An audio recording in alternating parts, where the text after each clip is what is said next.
You ever watch a bulldozer cruise down your street at dawn looking like it's about to storm Omaha Beach? That was my morning coffee, still hot in my hand. Sun barely up, and here comes this massive yellow beast crawling along our lakeside cul-de-sac. Right behind it, two HOA board members in pressed khakis strutting along like they're Eisenhower and Patton ready to liberate. What exactly? Our quiet slice of nowhere. For a second, I honestly thought maybe I'd woken up in a fever dream. Then I saw where they were headed, straight for the gravel strip that marks my driveway. The one that winds down to the lake. My lake. I nearly choked on my coffee, I'll admit.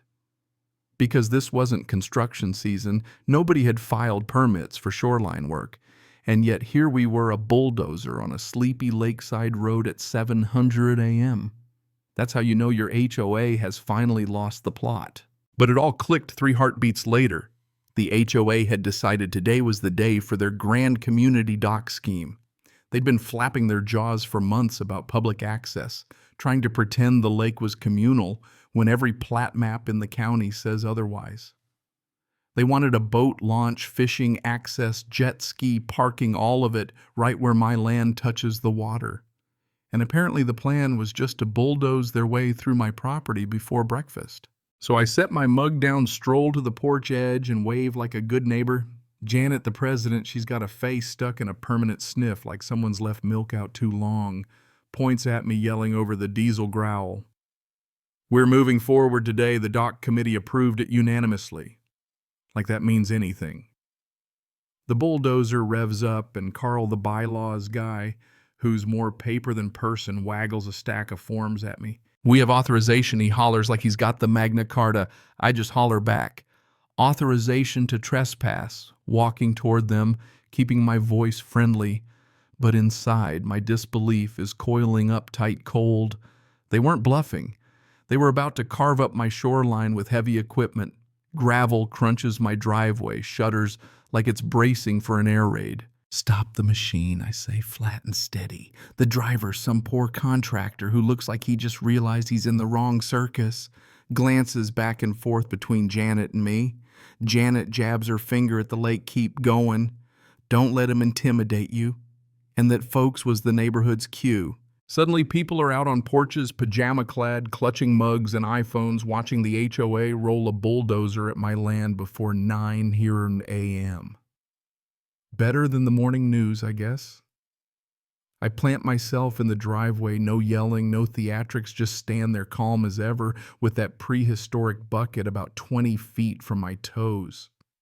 If that thing moves another inch, I call out, you'll be explaining to the sheriff why you drove heavy equipment onto private property without a permit. Carl's sweating, now waving his stack of papers. It's community property by precedent. Precedent. Yeah, the only precedent is them pushing back harder. I lower my voice for the driver. You cut that engine, turn around, and no one's writing up your company for damages. Or you keep driving and you get to explain to your boss why the sheriff impounded his bulldozer from my mud. Everyone's holding their breath. The driver freezes, knuckles white. He looks at Janet, then me, then the phone-wielding crowd. And then with a smoky cough, he kills the engine. Janet spins on him like he's just stabbed Julius Caesar. What are you doing? We had approval. The guy wipes his brow. Lady, I was told to clear a path for a dock, not start a civil war. The crowd actually laughs, tension snapping like a brittle branch. But here's the thing about folks like Janet. They never think they're wrong. They just think they're being temporarily inconvenienced. She points at me, voice quivering. This isn't over. The HOA will not be bullied by one stubborn homeowner. I just smile. Funny, that's exactly what I was about to say to you. The bulldozer backs out, crowd chuckling. Phones are buzzing, stories already flying around the subdivision before I'm back on my porch. That afternoon, I find a letter in my mailbox accusing me of obstructing community development, threatening all avenues to enforce access rights, signed by Janet in handwriting so aggressive it nearly punched through the page. I pour another coffee, reread it until the edges curl. I knew they'd just escalated. The next move wouldn't be subtle. To everyone else, the lake looked serene, glittering in the sun. To me, it was a chessboard. HOA thought they were advancing a rook, but I'd been planning 10 moves ahead since Janet first whispered about a community dock years ago. That night, the contractor calls Janet, stiffed him for the wasted morning, says he breached contract, wants to know if I'll testify if things go legal. Absolutely, I tell him. And out of curiosity, I ask the weight limit on that bulldozer. He tells me. I take notes.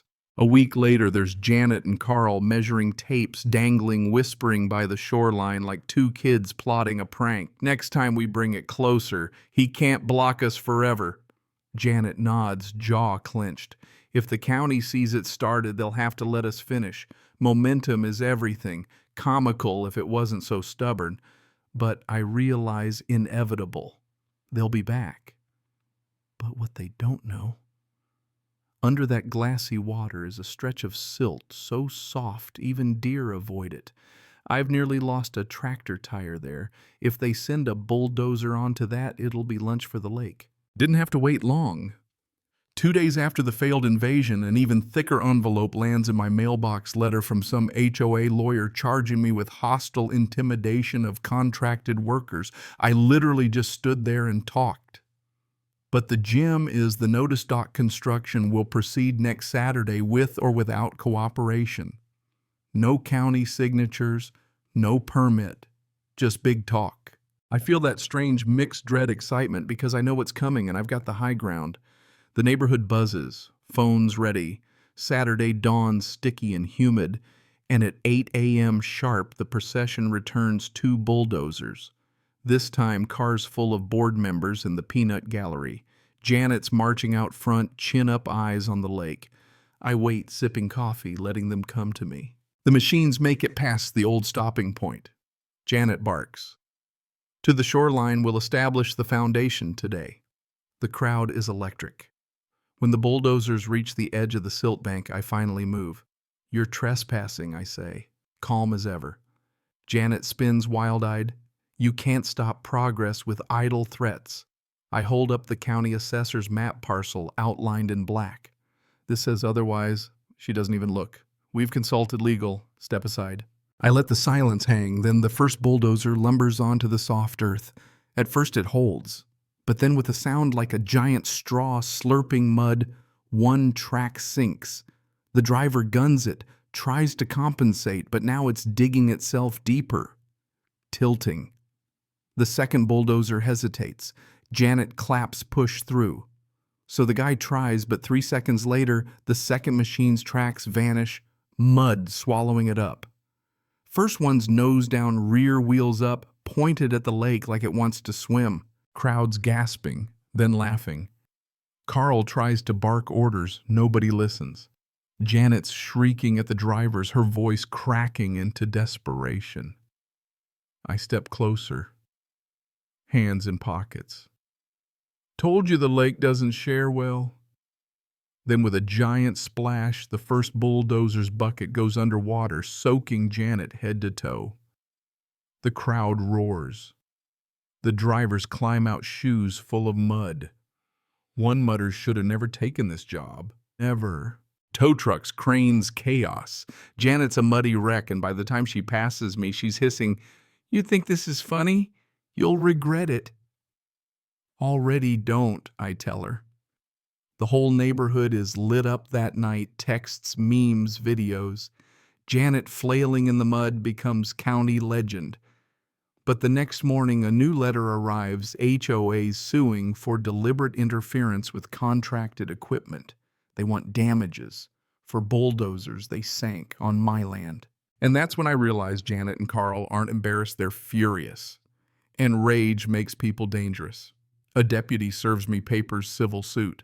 They want tens of thousands in damages. Their reputation apparently needs a proper funeral, and I'm footing the bill. But the deputy grins. Between us, half the department's seen those videos. This'll look ridiculous in court. I know, but it's not about winning, it's about wearing me down. So I gather my arsenal property records, neighbor witnesses, photos, video. The drivers themselves are ready to testify since Janet never paid them. The videos are gold, Janet screaming, "Push through," as the bulldozers vanish. But then I flip the script file, a countersuit, trespass, property damage, unlawful construction attempt. Suddenly the battlefield is even. Janet responds with a propaganda blitz. Flyers, accusations, me painted as a villain. The neighborhood's divided, some laugh, some glare. At the hearing, their lawyer turns red, spinning tales, but my attorney calmly drops fact after fact, then hits play on the viral video. The judge grins, dismisses most of the HOA's claims, sets a hearing for my counterclaim.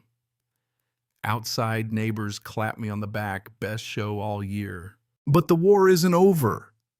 It mutates. Citations pile up in my mailbox. My gravel's not uniform. My trash cans are a menace. Even my porch chairs are subversive. It's petty. It's desperate. But the neighborhood's tired of it.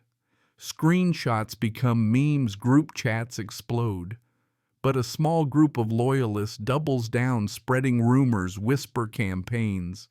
Suddenly it's Cold War in suburbia. Then the vandalism starts, mailbox smashed, trash cans, upended hoarder, spray painted on my fence. Sheriff can't prove anything. The HOA's original job, keeping the peace, now just poisons the well. But then an unexpected ally, David, a board member, pulls me aside. Janet's burning the place down just to get at you. If we can flip Linda, we can oust her. So I gather the evidence. Every petty citation, every act of vandalism, videos, texts. Quietly, I drop it on Linda's porch with a note. Make up your own mind. At the next board meeting, Linda stands up, voice shaking. This campaign isn't about the community, it's personal. The board votes to suspend Janet's authority. She's cornered, snarling threats, but she's out. But the real danger comes after a villain loses power. Sabotage follows, canoe slashed, power lines cut, sugar in my gas tank. Cameras catch nothing but paranoia. One night I catch Janet herself at my dock wrench in hand. She freezes, caught, then hisses, "You've poisoned this place." I just ask if you really believe that. Why sneak around at midnight? The armor's gone. She bolts into the trees. Her loyalists try to spin it, but the cracks are widening. Finally, the board calls an emergency vote. Janet's officially removed. She storms out howling. But in the dark, a new general steps up, Carl. I find a brick through my window, scrawled note, "You haven't won," his handwriting. Carl's more dangerous. He starts a war of paperwork. New law firm, adverse possession claims. He and Janet caught together on trail cam plotting. And just when I think it can't get crazier, they stage a final assault. An entire construction crew rolls in, faking permits. Machinery roaring, neighbors screaming. But the lake, my old silent ally, has the last word. Rain crashes down, mud turns to quicksand. The bulldozer slams nose first into the water, gone in minutes. Deputies arrive, spot the forged documents, arrest Carl and Janet on the spot. It's over. The HOA dissolves, signs disappear, folks start talking again. For months, the shoreline's a scarred construction zone. But eventually the water returns, quiet and clean. Sometimes the only way to heal is to burn it all down and start fresh. Even now, every ripple on that lake reminds me, arrogance sinks. And if you're still listening, what would you have done? Would you have fought or walked away? Tell me below, because in the end, the lake keeps its own justice. And sometimes that's the only justice left.